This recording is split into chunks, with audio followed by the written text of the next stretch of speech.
got time for this. It's getting serious, Bruce. So welcome back, Bat Family, to a brand new recap, review, and breakdown for The Penguin. This time, we're back with the penultimate episode, which is episode 7. And ladies and gentlemen, man, oh man, do things get dark. Have fun getting out! And it's just obviously crazy to say that we've just watched the penultimate episode. I mean, next week is the finale.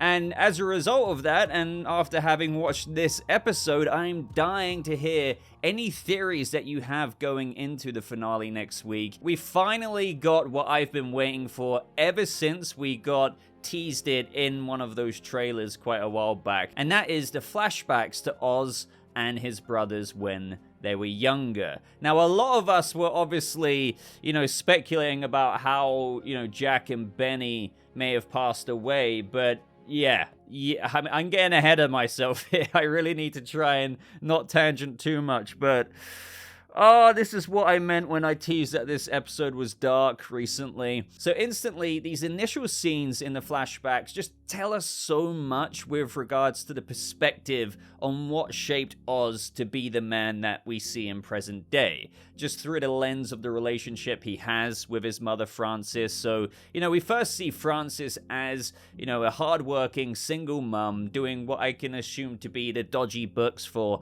Rex Calabrese, and we just see and it's quite sad to, compare it to present day, just how happy Francis is at this point in her life. Despite being a single mum, she's pretty content with all 3 of her boys there. Everyone seems happy. It looks like their home is, quite nice looking within their means, if you will. But let's just say that there's someone who blatantly isn't happy, and this is where we get our first teasers of this showing, with Oz wanting his mum to stop working so she can watch a movie with him. My big, strong bull of a boy. Now, I have to say that this actress did such a good job of emulating a younger Francis, or emulating Deirdre O'Connell's performance. So this is when we're introduced to Oz's brothers, so the younger one being Benny, of course, and the older brother is Jack. In this moment, Francis asks Jack, as, I guess he's the oldest, to take his brothers outside and give Rex Calabrese his book.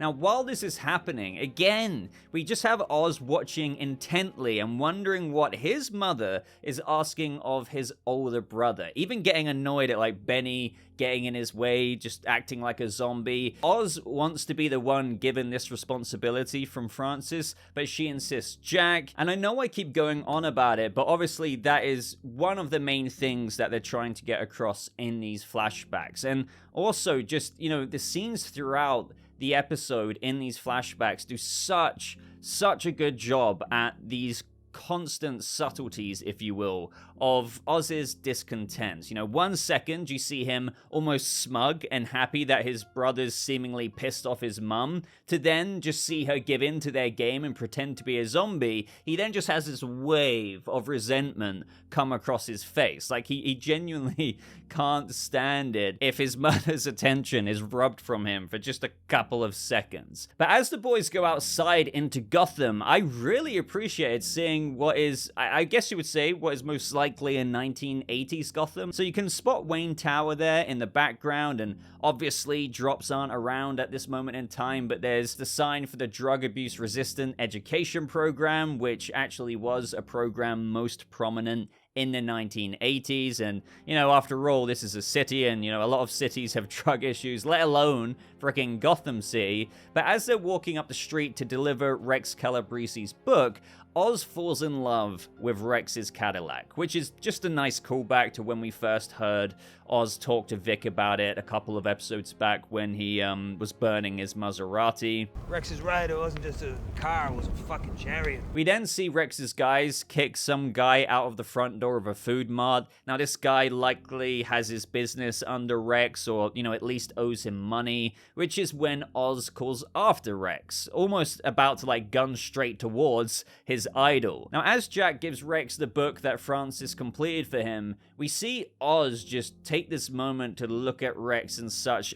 adoration. You know, seeing him give Jack his $50, the way he was doing that as well just reminded me of how, you know, Oz would get that wad of cash out to pay Victor. You know, he takes pride in getting that stack of cash out. Of course, there's smoking the cigar, as Oz said, and I agree here, Rex is a proper old school type kind of gangster. Now, also in these scenes, we can see just how different Oz's brothers are from him. Now, obviously, Benny is really young and sweet, but I guess my main point is with Jack. Like, he's older, and he's 15 years old, and you can really see that he's protective of his brothers. And if anything, he disapproves of the gangster life, saying that Rex Calabrese is not a good guy, and he doesn't want his brothers to get involved. It just kind of makes you think what Jack would think of Oz now. Now, as the war continues, it starts to rain pretty heavily, so the boys head into the underground tunnels that now hosts Oz's Bliss operation in present day, and they start to play hide and seek, or like a variation of it where you need to shine the flashlight in their face. And when he comes across his brothers, he gets frustrated because his brothers went further underground in the overflow tunnel. Now, we see that it's pretty hard to do for Oz, you know, to climb down the ladders, and you know, when he tries, he almost slips with how wet it's getting due to the rain. And, you know, Oz gets very, very angry with them, which is when, you know, out of his anger, he just slams the door shut on, again, the overflow tunnel, saying, have fun getting out. And we hear Jack and Benny asking him please to open a door as he walks away. And just like my thoughts on this is, I do think that Oz, as a child, didn't exactly know what this would lead to in this moment. What I mean by that is I think it was more of an impulsive kid thing to do, just not thinking so much about genuinely what situation this could put his brothers into. But nevertheless, though, even if he couldn't foresee what, you know, eventually does happen to them, he was still smart enough to know that they would have a real hard time getting out. So he was still happy knowing that his brothers would have been trapped down there for potentially hours and hours, expecting them to, you know, maybe come home much later, just given the glances out the window he was doing. So in all reality here, don't get me wrong, Oz was a jealous kid, envious of his brothers, wanting his mum all to himself, but I don't think that inherently makes him a monster from childhood. It makes him a cruel kid, but out of that action, you know, was ultimately such a tragedy. The thing is, and the question that I have after saying all of that, is that even though this probably wasn't Oz's intention to literally be like, oh yes, I'm going to deliberately trap them down there so that they drown, the larger question is that we didn't really see any scenes of him grieving his brothers after this. It was kind of more of a situation of, oh crap, like I genuinely didn't mean to do that, but then again, I'm not overly sad about it because I got Ma all to myself. I think that is what I find disturbing above all else. Now, as the night continues, it's still pouring and pouring with rain out in Gotham as Oz is looking out the window, and they both tuck in on the couch and watch Oz's movie of choice, which is Top Hat, which of course rings true to a very accurate penguin look, inspiring Oz's design in the future, which, you know, I suspect we'll actually get to see, you know, a little bit of a tribute to that with Oz wearing something similar, maybe in the finale. And then we have it. We cut to the tunnels and the sounds of Jack and Benny calling for Oz to let them out from the overflow tunnel can just be heard. Right up until the point of when their cries for help turn into this kind of cry beneath water with a bit of a drowning effect over it. It's just, oh man, that was scarring in my brain. And then, all of a sudden, there's just nothing but the silent pitter-patter of rainwater with not a peep from Jack and Benny remaining. My reaction in this moment, I mean, you know, what could be more appropriate than this? Holy God, what are you showing me? His head. Come on! You can only imagine how heartbroken Francis would be if she really knew, even if it was a mistake in that moment in terms of Oz not really thinking ahead, if she knew that he shut the door on his brothers. I don't know, but I'm pretty sure nothing like that was really given away. Like, we didn't really get those answers this episode. And with, you know, what happens at the end of this episode and the situation with Francis, I don't know how that would still come out. I don't think Julian or Sofia would, you know, get that out of Francis if she doesn't know about it. And why would Oz fess up to it at the last possible moment? I don't know. But man, that would be so heartbreaking if that somehow came out. Like, you know, just as Oz is getting his criminal empire, for his mum to just, you know, maybe before she dies, completely disavow him after learning the truth. Either way, in present day, we cut back to Oz returning to the apartment in Crown Point, and he notices that the door has been broken into, and naturally he panics because he's like, Ma, what's going on here? Now, to everyone's relief, I'm sure, Vic is alive. Well, he was kind of on the floor, out cold, which I also thought was an interesting choice because Sofia could have killed him, but she didn't. And I still think this speaks to the remnants of Sofia's humanity that I've spoken about in recent reviews. Like, despite the transformation she's had, she's just not as ruthless as Oz, or cold-hearted, even though she's capable of plenty of bad things at the same time. But Vic tells Oz everything. He fills him in that Sofia took Francis, and it was nice to also see in this moment Oz's urgency of getting Vic out of there. Because you guys may remember me saying that I was a bit concerned if Oz would take his anger out on Vic if he survived this, just for failing to protect Francis. So that didn't happen, but Vic gets out of there, and Oz just knows that he needs to face this head on. But before he does, he tells Vic to call Zal, Donny Boy,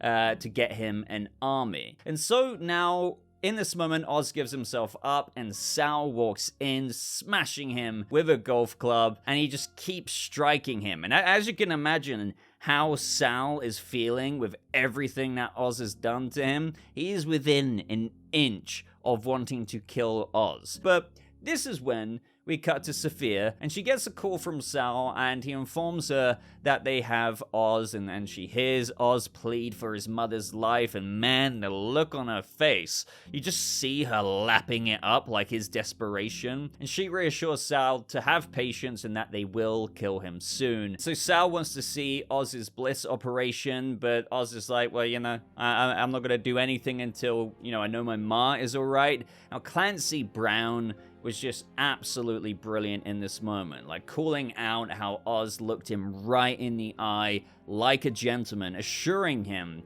that he wouldn't hurt his family. Guess what? I'm a gentleman too, and I'm gonna give you the exact same deal.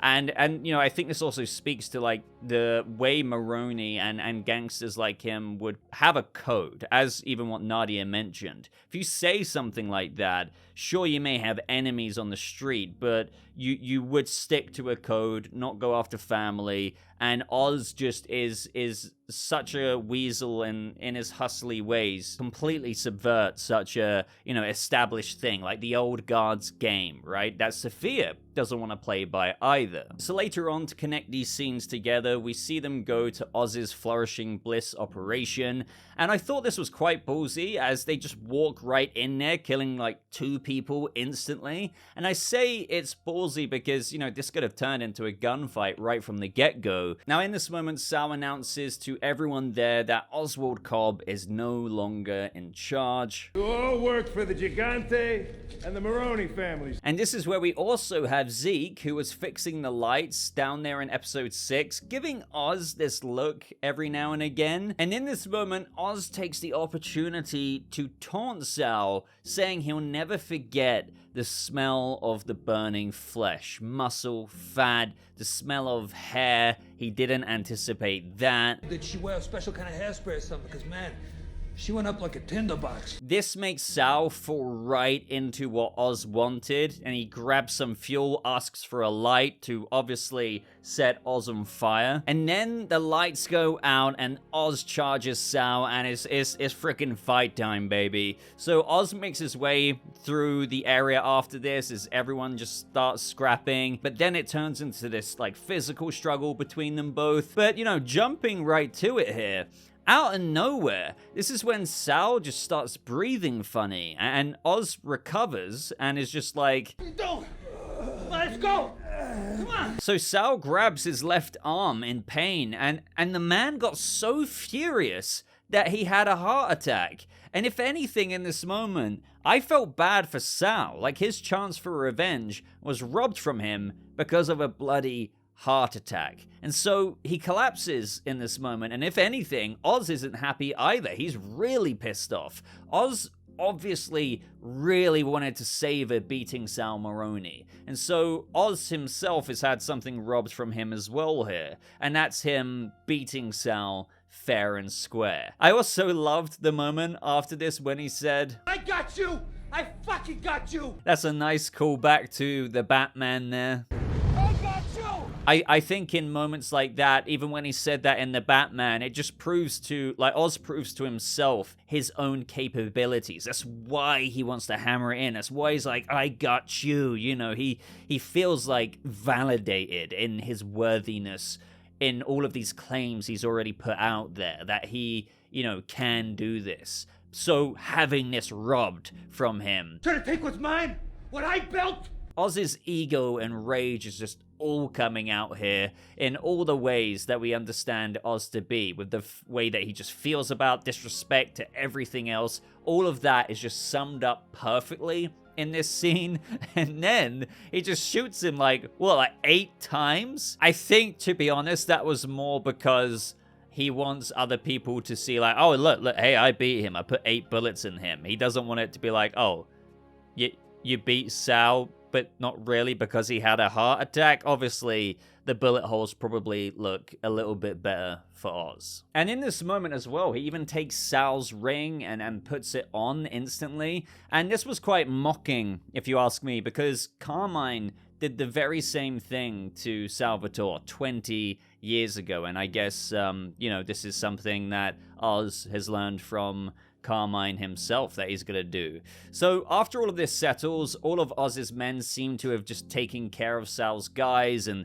Oz comes out asking everyone to gather around, rallying them, bringing out that kind of sleazy yet charismatic man of the people side to Oz, saying that they did the right thing, protected their home and their investment, but at the same time, it's not over. There's a storm coming, and he's gonna need their help, and that's most certainly the case as we're going into the finale. However, with the way this episode ends, I do wonder if any of those guys are left. Now, this is when we finally cut to Sofia, who now has Francis, and this whole scene was brilliant, because initially it was a bit of like a sizing each other up face-off, with Francis calling her an easy mark and saying that her Oswald is going to roast Sal like he did his wife and that bastard son, and then he's coming for her. And I was already a big fan of this casting, but Deirdre O'Connell just blew me away in this scene. And the more she barked back, by the way, you could tell like that Sofia herself was caught off guard, and if anything, respected her for it. And then Francis even says something that rattles Sofia a little bit later. You changed your name. So what? That don't change the game, sweetheart. Drugs is drugs, same winners, same losers, so you call yourself whatever the hell you want, but when my Oswald puts a bullet in that pretty little skull of yours, I'll be tap dancing on your grave. And since that hit a nerve with Sofia, most certainly a nerve, she then decides to poke Francis's buttons here through saying that it was a good thing that her other boys died before she could turn them into monsters like Oz. And this is when the scene just changes from this, you know, amusing face-off to this really tragic moment, because Francis starts getting her symptoms coming on very aggressively when being launched into the memory of her boys with what Sofia asked of her. She even asks in this moment if Sofia could hear the rain. And what made the scene even more impactful to me is that it completely caught Sofia off guard as well. You can just see the look on her face as soon as she starts to realize, wait, what's going on here? Has she got some kind of, thing going on? And then she just, is suddenly living in the memory of the night her boys died, shouting and just begging at who she thinks is a police officer. All of this, I'm not gonna lie, really hit me and made me tear up. It was just, heartbreaking in conjunction with the way Deirdre O'Connell just pulled this off with her performance, the score in the background, the sudden compassion from Sofia. And, speaking of compassion, she even compassionately puts her hand on her back to then, as the Penguin show does in scenes like this quite often, completely flip it and get backhanded by Francis, who just comes back to the present. And then we see up next Julian being brought in, and there's another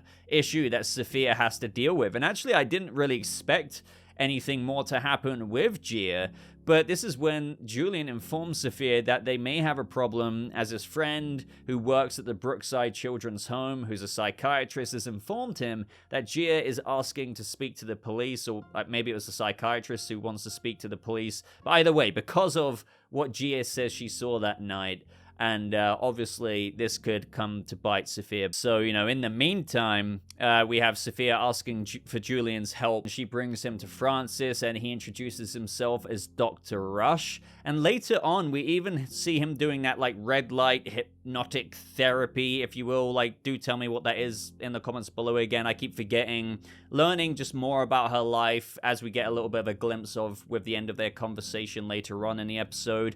Now, as usual with Julian, people are wondering who he could be, and I do want to stress, not every character has to be they're this person in traditional Batman lore.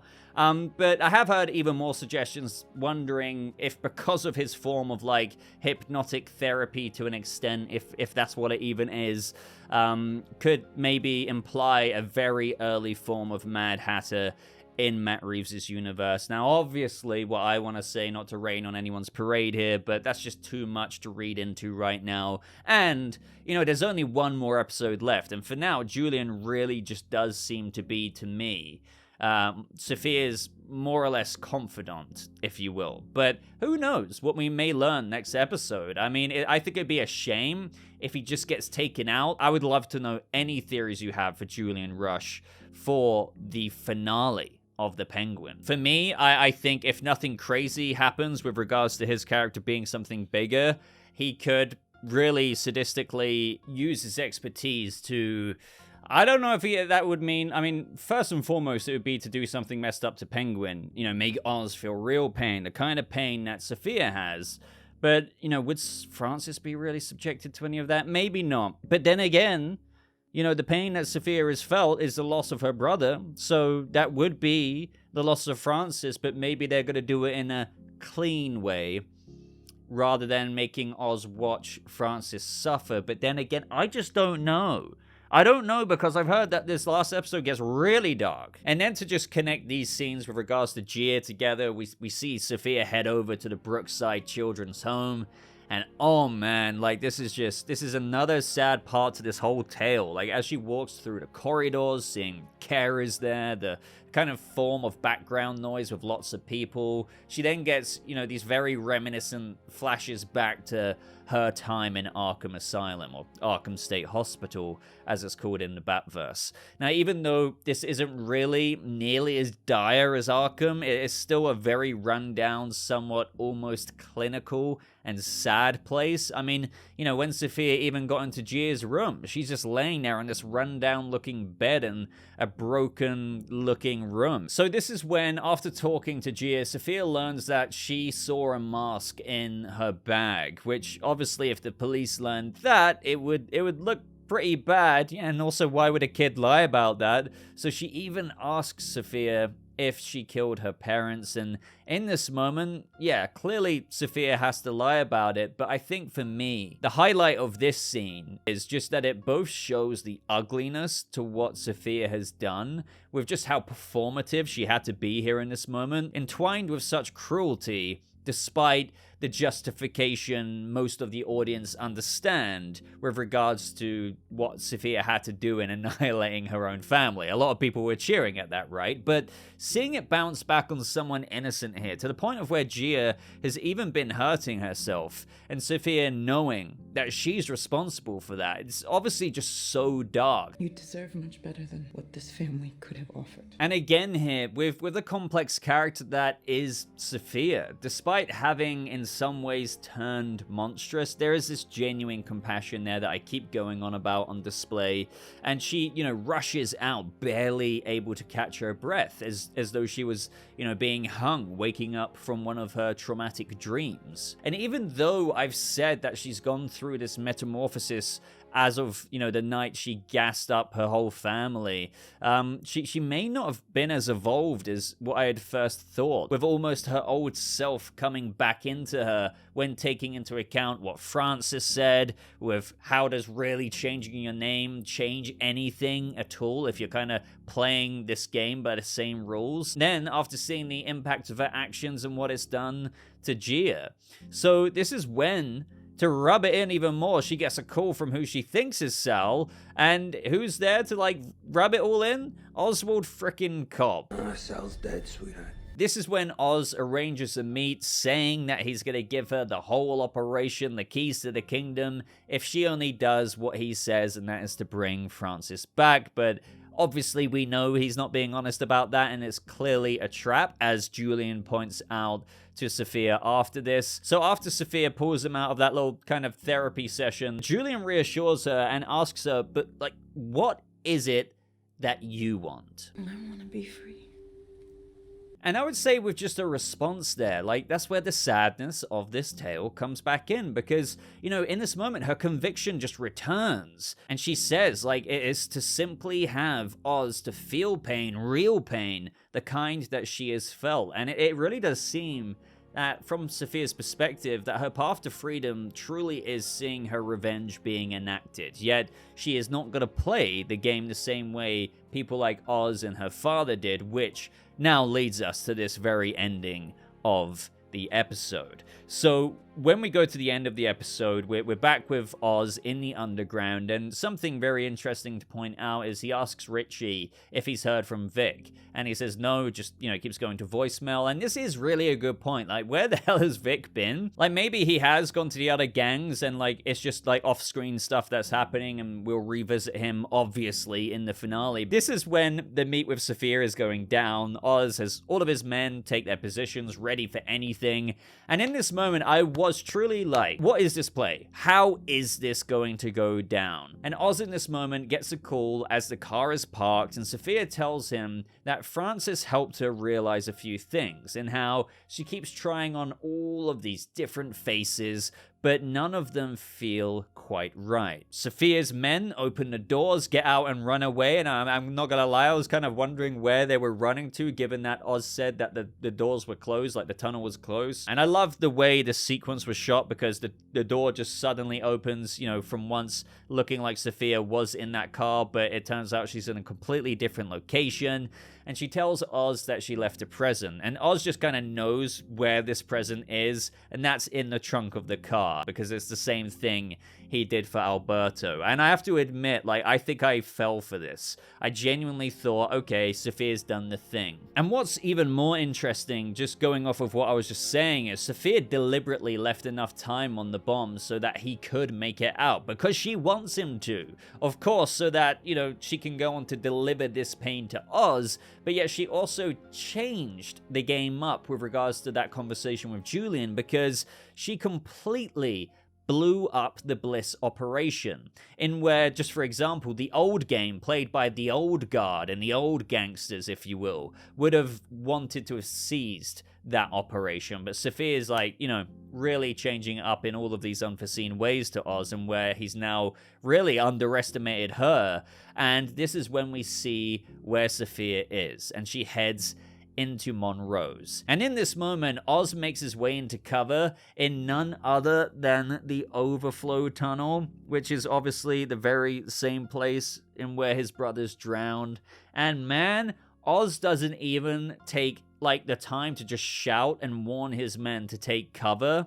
Like, I think that's just nasty, and he abandons them. Now, sure, a lot of them may not have stood a chance, as there was, like, enough packed explosives there to completely obliterate the place as the fire roars, as Oz falls down the level, and we just see the wide shot of the Gotham street erupting, and a few cars even were caught up in that, so, like, possibly many casualties. In this moment as well, Dan, you have to think, if Batman has been keeping tabs on the gang war off screen, that after this, especially once Oz is Kingpin, he will have to go and see Oz like as a priority, just inquiring into what the hell has been going on, which is, you know, maybe making me wonder if this level of disruption now in Gotham with the gang war is one of the reasons as to how it ties into the Batman Part 2, if maybe Batman encountering Oz to kind of understand these new parameters of the criminal element of Gotham City, which will then be under